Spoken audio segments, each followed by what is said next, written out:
खुलुमबाय Bodoland इंखं television studio आं ललिता गयारी दिनै मोनाबिलिनि गाहाय रादाबफोराव दं। 99 नं माजुलि अपेरा बिसायख'थियाव बिजेपि दोलोनि बिजाथि फुबन गामा देरहाबाय। अइलनि CMD मासियाव गुबुन रायजोनि बिजाथि थिसननायखौ आलफाया सैयाखै। चिरांनि देवस्रि आरो टपानि ओनसोलाव हाग्रा बिफाननि गंथाम गारिया दंफां थुख्रा हमदों। मर'नियाव बिजेपिआ सानैल' देरहानानैबो मिउनिसिपाल बर्डखौ दाननो नाजादों। काजिरङा हादरारि हाग्रामायाव सानथामनि थाखाय बन्द थागोन। क'क्राझार रेल स्टेशनाव GRPआ सासे लांखारग्राखौ हमदों।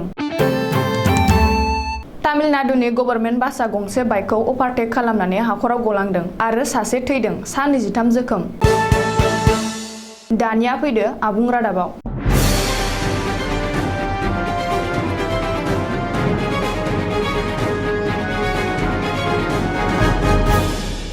सोलिफु मार्च दाननि 7 अक्ट'आव खुंजानाय 99 नं माजुलि बिधान सभा बियाबनि उफेरा बिसायख'थियाव भारतीय जनता पार्टी एबा बिजेपि दोलोनि बिजाथि फुबन गामाया देरहाबाय। बृहस्पतिबार खालि फुंनि 8 रिंगानिफ्रायनो माजुलि जिल्लानि जिल्ला बेंगिरि मावख'नि स्टर रुमाव भट साननायाव बिजेपि दोलोनि बिजाथि फुबन गामा 66,094 भट मोननानै 41,530 मार्जिन भटआव देरहासार जानो हादों। नोजोर होनो गोनांदि बे उफेरा बिसायख'थियाव कंग्रेस दोलोनि बिजाथि महरै चिरन्जन बसुमतारी आरो उदां बिजाथि फाइटिं रिंसौ मोनहा बाहागो लादोंमोन।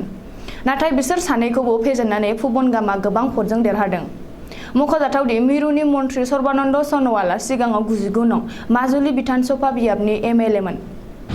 नाथाय सर्बानन्द सन'वालआ मिरुनि मन्त्रि जाहैनायलाय माजुलिनि MLA बिबानखौ एंगारदोंमोन आरो बै समनिफ्रायनो माजुलि बिधान सभा बियाबाव लांदां जानानै दंमोन। आसाम स्टेट इलेक्शन कमिशननि चिफ इलेक्शन कमिशनार नितिन खारेआ बुंदों दि माजुलि जिल्लानि जिल्ला बिसायख'थियारि रिटार्निं अफिसारनि गोख्रों जोथोन लानायाव बे भट साननाय हाबाफारिया गोख्रों रैखाथिनि थाखाय मोनथाम खोलोबनि रैखाथि हान्जाखौ दोननाय जादोंमोन होननानै इलेक्शन कमिशननि सुलुङाव फोरमायदों।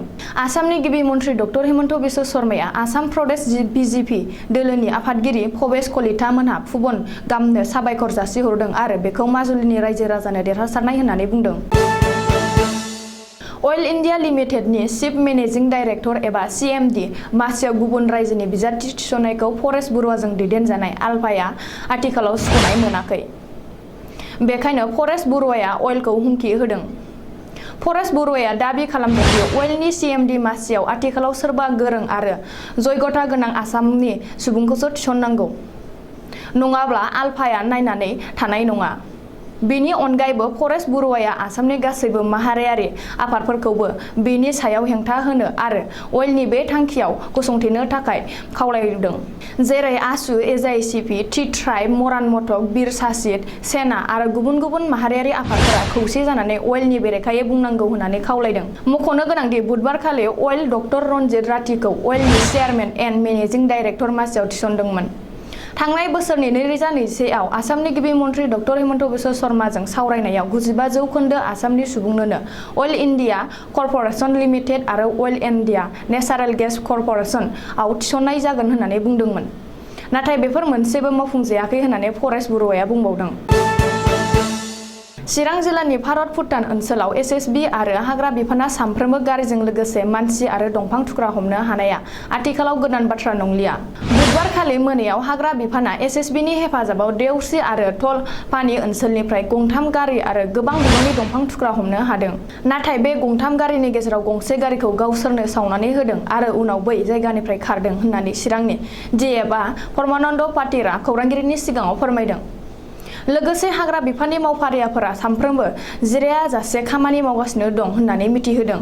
अब्लाबो नाथाय माखासे दुष्ट चक्रआ आयेन बेरेखायै हाग्रानि दंफां दानफायनानै बङाइगाव, बरपेटा बायदि बायदि जायगायाव दैथायहरनो नाजायो।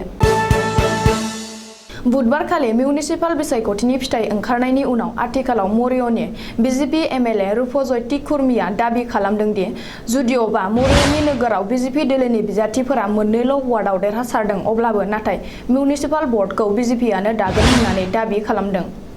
मख'नो गोनांदि मरिय'नि गासै मोन 10 वार्डआव मोन 8 वार्डआ उदां बिजाथिफोरा देरहासार जानो हादों। अब्लाबो नाथाय MLA रुपजयति खुर्मीआ गावनि गोरोन्थि सिमान लानानै गासैबो देरहासार जानो हानाय उदां बिजाथिफोरखौ बिजेपि दोलोआव हाबनानै खामानि मावनो खावलायनानै उदां बिजाथिफोरनि नखर नखर हाबनानै बयखौबो हांख्रायदों। बिसोरनि गोबाङानो रुफुजुथि खुरमिनि पजिटिभ खोथा होदों होननानै खौरांगिरिनि सिगाङाव फोरमायदों। सोलिफु दाननि फैगौ 26 अक्ट'निफ्राय 29 मार्चसिम दावबायारिफोरनि थाखाय काजिरङा हादरारि हाग्रामाया सानथामनि थाखाय बन्द' थागोन होननानै हाग्रा बिफाना मिथिहोदों। मख'जाथावदि गोसो गुदुं हाग्रानि समायना नुथाय जिब जुनार नायनो मोजां मोनग्रा दावबायारिफोरनि थाखाय काजिरङा माहारियारि हाग्रामाया फैगौ 26 मार्चनिफ्राय 29 मार्चसिम सानथामनि हाबाफारिनि गेजेरजों 14थि गान्दा साननाय हाबाफारिनि थाखायनो मानसि रोगाग्रा जिब साफारि आरो मैदेर साफारिया बन्द' होननानै फोसावदों। सुलुङाव मिथिनाय बादिब्ला कहरा बागरि बुसबाहार हाग्रा ओनसोलाव फैगौ 26 मार्चआव बन्द' थागोन दावबायारिफोरनि थाखाय, नाथाय अगारथली हाग्रा ओनसोलाव दावबायारिफोरा गावसोरनि गोसो बायदि जिब साफारि खालामनो हागोन। नंखायै सानसेनि गेजेरावनो गोसो थोफ्लानानै लांखारनो नाजानाय समावनो क'क्राझार रेल स्टेशनाव सुनिल हेम्ब्र मुंनि सासे मानसि लांखारग्रा दुथांखौ क'क्राझार रेल स्टेशननि जिआरपिआ मोनसे एजिपिनि हेफाजाबाव हमदों। मख'जाथावदि क'क्राझार जिल्लानि दिनेश आरो दीपिकानि आंगो फिसाजोखौ सुनिल हेम्ब्र मुंनि सासे सेंग्राया मोजां मोनफ्लानानै साख्रि होगोन होनना फुस्लायनानै तामिलनाडु फारसे लांखारनो नाजादोंमोन। पुलिसनि सुलुङाव बुंथिनाय बादिब्ला क'क्राझार जिल्लानि दिनेश आरो दीपिकानि फिसाजो रसखौ सोनाब बंगनि सुनिल हेम्ब्रमा क'क्राझार रेल स्टेशननिफ्राय तामिलनाडु फारसे लांखारनो नाजानायावनो क'क्राझार रेल स्टेशननिफ्राय नेडार फाउन्डेसन आरो जिआरपिआ 14 बोसोर बैसोनि रसखौ लांखारनायनिफ्राय रैखा खालामनो हायो। नाथाय सोनाब बंगनि सोनाब मेदिपुरनि थागिबि सुनिल हेम्ब्रमखौ जोबथेसालियाव आलासि महरै दैथायहरनाय जाबाय। तामिलनाडुनि गंसे गभर्नमेन्ट बासआ लामाजों पेसेन्जार लांनानै थांबाय थानाय समावनो हरखाबै गंसे बाइकखौ अभारटेक खालामनानै लामा सेरनि हाखराव गलाङो। ओनसोलनि सुबुंफ्रा जाथायनि सायाव बुंथिनाय बादिब्ला तामिलनाडुनि गभर्नमेन्ट बास गारिया गंसे बाइकखौ अभारटेक खालामनानै बासायनो नाजानायावनो गावसोरसो लामा सेरनि हाखराव गलाङो। गलांनाय जाथायनि उनाव जायगायावनो बास ड्राइभारा थैयो आरो सिङाव थानाय सा 20 दावबायारिफ्रा गोब्राब जोखोम जायो। बेनि अनगायैबो बाइकआव थानाय बिसि फिसा आरो सासे गथ'आबो गोब्राब जोखोम जायो। लामा जाब्रबथायजों थैनाय बास ड्राइभारनि मुङा शिव कुमार होनना मिथिनाय जादों।